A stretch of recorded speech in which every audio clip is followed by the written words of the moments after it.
துதிக்கிறேன் ராஜா. அப்பா பிதாவே சோத்திரம், இயேசுவே சோத்திரம், பரிசுத்த ஆவியானவரே உமக்கு கொடான கொடி நன்றி பலி செலுத்தி உம்மை உயர்த்தி போற்றுகிறோம், வாழ்த்தி வணங்கி இந்த நாளை ஆசீர்வதித்து கொடுங்கய்யா. இந்த பாடல் ஆண்டவரே வார்த்தையும் பிள்ளைகளுக்கு ஆசீர்வாதமாக இருக்கட்டும். இயேசுவின் நாமத்தை கேட்கிறோம் அந்த தகப்பனே, ஆமேன். கல்வாரி மலையின் மேல் காயப்பட்ட இயேசு உன்னை அழைக்கிறார், உன்னை அழைக்கிறார். கல்வாரி மலையின் மேல் காயப்பட்ட இயேசு உன்னை அழைக்கிறார், உன்னை அழைக்கிறார். கண்ணீரோடு நிற்கும் உன்னை கரம் விரித்து அழைக்கிறார். கண்ணீரோடு நிற்கும் உன்னை கரம் விரித்து அழைக்கிறார். கலங்காதே திகையாதே, அழைத்தவன் உன்னை கைவிட மாட்டார். கலங்காதே திகையாதே, அழைத்தவர் உன்னை கைவிட மாட்டார். கல்வாரி மலையின் மேல் காயப்பட்ட இயேசு உன்னை அழைக்கிறார், உன்னை அழைக்கிறார். எத்தனை இடர்கள் வந்தாலோ இயேசு உன்னை கைவிட மாட்டார். எத்தனை இடர்கள் வந்தாலோ இயேசு உன்னை கைவிட மாட்டார். எழும்பு எழும்பு சீயோனே, உன் வல்லமை தரித்து கொள். அல்லேலூயா. எழும்பு எழும்பு சீயோனே, உன் வல்லமை தரித்து கொள். கல்வாரி மலையின் மேல் காயப்பட்ட இயேசு உன்னை அழைக்கிறார், உன்னை அழைக்கிறார். பரிசுத்தவான்களை அவர் கைவிடுவதே இல்லை, பரிசுத்தவான்களை அவர் கைவிடுவதே இல்லை. கீர்த்தியும் புகழ்ச்சியுமாய் நம்மில் வெளிப்படுவார். கீர்த்தியும் புகழ்ச்சியுமாய் நம்மில் மகிமையாய் வெளிப்படுவார். கல்வாரி மலையின் மேல் காயப்பட்ட இயேசு உன்னை அழைக்கிறார், உன்னை அழைக்கிறார். அல்லேலூயா. சோத்திரம் ஆண்டவரே, நன்றியோடு உம்மை துதிக்கிறோம். இந்த நாளிலும் ஆண்டவரே அப்பா உம்முடைய பாடுகளை தியானிக்கிற நாட்கள் ஐயா ஆண்டவரே. அப்பா எங்களுக்காக வந்து பூமியில் கடைசி சொட்டு ரத்தம் வரைக்கும் சிந்தினீங்களே ராஜா. எத்தனை இடர்கள் வந்தாலும் அப்பா நீர் எங்களோடு இருப்பதினால் நாங்கள் அசைக்கப்படுவதில்லை ஆண்டவரே. ஆண்டவரே அப்பா சோத்திரம், ஒருவருக்கு ஒருவர் ஊக்கமாய் அன்பு கூறும்படியாக தேவ பிரசன்னத்தினால் தேசத்தை நிராப்பும்படியாக ஜெபிக்கிறோம் ஆண்டவரே. பாதுகாப்பை கொடுங்க அப்பா, கிருபையை தாங்க, ஆசீர்வாதிங்க. ஏதோ வார்த்தை கூட நமக்கு ஆண்டவரே அப்பா பிள்ளைகளுக்கு ஆசீர்வாதமாக இருக்கட்டும். இந்த தவ காலத்தில் பிள்ளைகளுக்கு அந்த வார்த்தையை கேட்டு அதன்படி நடக்க கிருபையை தாங்க. இயேசுவின் நாமத்தை கேட்கிறேன் நல்ல தகப்பனே, ஆமென். ஹல்லேலூயா. பிரியமான தேவனுடைய பிள்ளைகளே, இந்த நேரம் மிகவும் நல்ல நேரம் என்று கூட சொல்லலாம். தேவனுடைய வசனத்தை கேட்கிற நேரம், அவருடைய சமூகம் உள்ள நேரம். அவருடைய சமூகம், அவருடைய பிரசன்னம், ஷக்கினா மகிமை, நாம் எங்கே அவருடைய வசனத்தை கேட்க ஆயத்தமாக அமர்ந்திருக்கிறோமோ அந்த இடத்துல அவருடைய பிரசன்னம் இருக்கும். ஹல்லேலூயா. இங்கே இன்றைக்கு நாம் ஆண்டவராக இயேசு கிறிஸ்து நமக்கு என்ன சொல்லுகிறார் என்று பார்க்கும்போது, கொலோசியர் புத்தகத்தில் 3வது அதிகாரத்தில் 3 வசனத்தை நாம் பார்க்கிறோம். கொலோசியர் புத்தகம் 3வது அதிகாரம். நீங்கள் இயேசுடன் கூட எழுந்தது உண்டானால், நீங்கள் இயேசுடன் கூட எழுந்தது உண்டானால் கிறிஸ்து தேவனுடைய வலது பாரியத்தில் வீற்றிருக்கும் இடத்தினால் உள்ள மேலானவைகளையே நான். எவ்வளோ அருமையாக சொல்கிறார். நீங்கள் கிறிஸ்துடன் கூட எழுந்தது உண்டானால் கிறிஸ்து தேவனுடைய வலது பாரியத்தில் வீற்றிருக்கும் இடத்தில் உள்ள மேலானவைகளே தேடுங்கள். பூமியில் உள்ளவைகளை அல்ல, மேலானவைகளே நாடுங்கள். ஏனென்றால் நீங்கள் மரித்தீர்கள், உங்கள் ஜீவன் கிறிஸ்துடனே தேவனுக்குள் மறைந்திருக்கிறது. இது ஒவ்வொரு கிறிஸ்தவனும் கிறிஸ்தவன் என்று சொன்னால் அந்த மதத்தை சேர்ந்தவன் அல்ல. இயேசுவின் வசனத்தை ஏற்றுக்கொண்டவன் கிறிஸ்தவன். ஆண்டவராக இயேசு கிறிஸ்து வசனத்தை யாரை ஏற்றுக்கொள்கிறார்களோ அவர்களே அபிஷேகம் பண்ணுவார். அவன் தான் கிறிஸ்தவன். கிறிஸ்து அதுன்றது கிரேக்க மொழி. எபிரேய மொழியில் அதுக்கு மெஸ்ஸியா. தமிழில் என்னன்னா அபிஷேகம் பண்ணப்பட்டவன் அர்த்தம். அதான் கிறிஸ்தவன். இப்போ கிறிஸ்தவன் நம்ம சொல்கிறோன்னு சொன்னால், நம்ம கிறிஸ்துவுடனே கூட எழுந்தது உண்டானால்ற. அப்படின்னா இயேசு என்ன பண்ணார்? மரித்தார், 3ஆம் நாள் உயிர் தெழுந்தார், இல்லைங்களா? இப்போ நாம் கிறிஸ்துக்குள்ள என்ன செஞ்சிருக்கிறோம்? உயிர் தெழுந்திருக்கிறோம். அப்படின்னா பழைய மனுஷன் அல்ல, வசனத்திலே நாம் ஜெனிப்பிக்கப்பட்டிருக்கிறோம். புது மனுஷனாக இருக்கிறோம். பழையவனை எல்லாம் ஒழிந்து போயின, எல்லாம் புதிதாயின, அந்த நிலைமைக்கு நாம் தள்ளப்பட்டிருக்கிறோம்.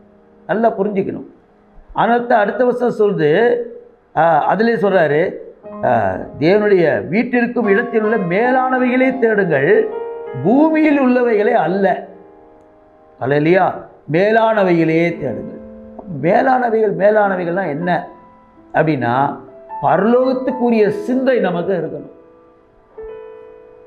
நம்ம தாயின் கர்ப்பத்தில் பிறந்ததுலேருந்து வளர்ந்ததுலேருந்து நம்ம என்னைக்கு ஆண்டவர் இயேசு கிறிஸ்து ஏற்றுக்கணுமோ அந்த ஏற்றுக்கொள்கிற நாள் வரைக்கும் நம்ம இந்த உலகத்தை சார்ந்து வாழ்ந்திருக்கிறோம். ஆனால் என்னைக்கு நாம் இயேசு ரட்சகராக ஏற்றுக்கொள்கிறோமோ, என்னைக்கு அவர் நம்மளை அபிஷேகம் பண்ணியிருக்கிறாரோ, நம்ம கிறிஸ்தவர்களாக நம்மளை முடிசூட்டி இருக்கிறாரோ, அன்னையிலேருந்து நம்ம என்னெல்லாம் எங்கே இருக்கணும்னா, பூமிக்குரியவைகள் அல்ல, மேலானவைகள்னா பரலோகத்துக்குரியவைகளை நாடி இருக்கணும். அல்லையா? ஏன் கேட்டால் அடுத்த வருஷம் சொல்லுது, ஏனென்றால் சொல்றார் பாருங்க, ஏனென்றால் நீங்கள் மரித்தீர்கள். நீங்கள் உலக பிரகாரமாக நீங்கள் என்ன செஞ்சிட்டீங்க? இறந்துட்டீங்க, செத்துட்டீங்கன்னு அர்த்தம். அதனால தான் ஞானஸ்தானம் வாங்கும்போது என்ன பண்ணுறோம்? நம்ம தண்ணியில் அவங்கள படுக்க வச்சு மூழ்க வச்சு திரும்ப மேலே தூக்குறோம். அப்படின்னா உலகத்துக்கு நீ செத்துட்ட, இனி பூமிக்குள்ளே நீ இல்லை, நீ எங்கே இருக்கிறப்ப? பரலோகத்தின் பிள்ளையாக இருக்கிற. ஆனால் தான் சொல்கிறாரு, கூடாரம்னா நம்முடைய சரீரம், வாதை உன் கூடாரத்தை அணுகாது. அப்படின்னா எல்லா சரீரத்துக்குள்ளேயும் வாதை அணுகாதுன்னு சொல்லலை. அது என்னன்னா, நீங்கள் யாராக மாறணும்? மேலானவைகளை நாடுகிற மனுஷர்களாக இருக்கணும். ஏக சிந்தை, கர்த்தருடைய சிந்தை உங்களுக்குள்ளே இருக்கணும். ஏன்னா நீங்கள் மரித்தீர்கள், செத்துட்டீங்க. உங்கள் ஜீவன், உங்கள் உயிர் கிறிஸ்துவுடனே தேவனுக்குள்ளாய் மறைந்திருக்கிறது. செத்தாலும் நீங்கள் உயிர் இருக்குது உங்களுக்கு. ஆனால் அந்த உயிர் எப்படி வருதுன்னா, தேவனுக்குள்ள மகிமையாக என்ன செய்யுது? மறைந்திருக்கிறது. அவர் எப்படி இருக்கிறார்? வார்த்தையாக இருக்கிறார். ஆதியிலே வார்த்தை இருந்தது, அந்த வார்த்தை தேவனிடத்தில் இருந்தது, அந்த வார்த்தை தேவனாக இருக்கிறது. நல்லா புரிஞ்சுங்க, தேவனுக்குள் மறைந்திருக்குது உங்கள் உயிர். ஆனால் தான் சொல்கிறார், நானே வழி, நானே சத்தியம், நானே ஜீவன். புரிஞ்சுக்கணும் நீங்கள். அப்போ தேவன் நமக்குள்ளே வந்துடுறாரு. உலக பிரகாரம் நம்ம செத்துட்டோம், மாம்ச பிரகாரம் செத்துட்டோம். இப்போ ஆவிக்குரிய பிள்ளையாக நாம் இருக்கிறோம், தேவனுடைய பிள்ளைகளாக இருக்கிறோம். நமக்கு நித்திய ஜீவனை கர்த்தர் தந்துட்டார். என்ன ஒன்று, மகிமையின் சரீரத்தை நமக்கு கொடுக்கல. அங்கே தான் ஒரு வார்த்தை சொல்கிறார், நீங்கள் தேவ தூதர்களும் சற்று சிறியவர்களாக இருக்கிறீர்கள். அதான் தேவ தூதல் இருக்கிற அத்தனை பவரும் நமக்கு இருக்குது. ஒரு அல்ல சொல்றீங்களா? ஆனால் சற்று சிறியவர்னா என்ன அர்த்தம்? நமக்கு இந்த சரீரம் கொடுக்கப்பட்டிருக்கு, அல்ல இல்லையா? இப்போ நம்ம பாருங்க, போகணுன்னா எப்படி போகணும்? பாஸ்போர்ட் எடுத்துன்னு தான் போகணும், ஃப்ளைட்டில் போகணும், ஃப்ளைட்டில் ஷிப்லேயே எதுலையோ. ஆனால் பாஸ்போர்ட் இல்லாமல் போக முடியாது, அப்படி தானே? ஆனால் தேவதூதல் அப்படி இல்லையே, உலகம் ஃபுல்லாக அவங்க ரவுண்ட்ஸ் வந்துடலாம் இல்லைங்களா. அந்த ஒரு காரியத்தில் தான் நமக்கு கொஞ்சம் குறைவை தவிர மற்றபடி தேவதூதல் கொண்டான அத்தனை அதிகாரத்தை தேவன் நமக்கு தந்திருக்கிறார், அந்த வல்லமையை தந்திருக்கிறார். மகிமையின் சரீரத்தில் இருந்தால் நம்ம பரலோகத்தில் இருந்தால் எந்த வல்லமையோடு இருப்போமோ அந்த வல்லமை தேவன் நமக்கு தந்திருக்கிறார். அது எங்கே மறைந்திருக்குன்னா, அந்த ஜீவன் எதுக்குள்ளே மறைந்திருக்குதுன்னா தேவனுக்குள்ளாய் மறைந்திருக்கிறது, வசனத்துக்குள்ளாய் மறைந்திருக்கிறது. அல்லேலூயா. அப்போ நாம் எப்படிப்பட்ட ஏக சிந்தை உள்ளவர்களாக இருக்கணும்னா, பிலிப்பியர் புத்தகத்தில் கூட ஒரு வசனம் இருக்குது, உங்களுக்கு தெரியும் அந்த வசனம். 2வது அதிகாரத்தில் 5வது வசனம் சொல்லுது, கிறிஸ்து இயேசுவில் இருந்த சிந்தையே உங்களிலும் இருக்க கடவுது சொல்கிறார் பாருங்க. பிலிப்பியர் 2:5 சொல்கிறாரு, கிறிஸ்து இயேசுவில் இருந்த சிந்தையே. அவர் எந்த நோக்கத்தோடு இந்த பூமிக்கு வந்தாரோ அந்த நோக்கம் உங்களுக்கு வந்துடணும், உங்களில் இருக்க கடவுது. பிலிப்பியர் 3:15 சொல்கிறது, ஆகையால் நம்மில் தேறினவர்கள், வசனத்தில் இன்னுமாய் கிட்டி சேர்ந்தவர்கள், தேறினவர்கள் யாவரும் இந்த சிந்தையாக இருக்க கடவோ.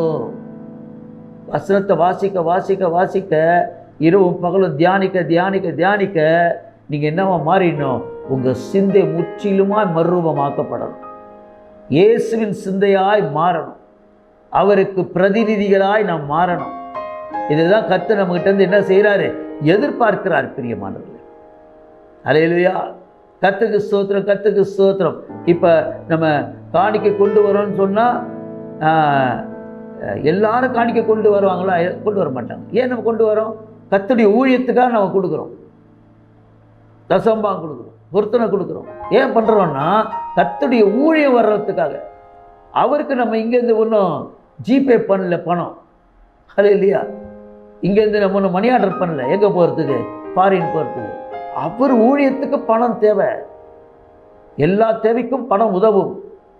அப்போ நமக்கு ஏக சிந்தை எது மேலே வந்துடும்னா, ஒரு அல்ல சொல்லிங்களா, இப்போ நமக்கு எங்கேருந்து ஒரு அமௌண்ட்டு கிடைச்சாலும் முதல் சிந்தை என்ன வரும்னா, மற்றவங்களுக்குலாம் என்ன வரும், நம்ம இப்போ கடைக்கு போகணும், ட்ரெஸ் வாங்கணும், அதை வாங்கணும், நகை வாங்கணும், அப்படிலாம் நினைப்போம்.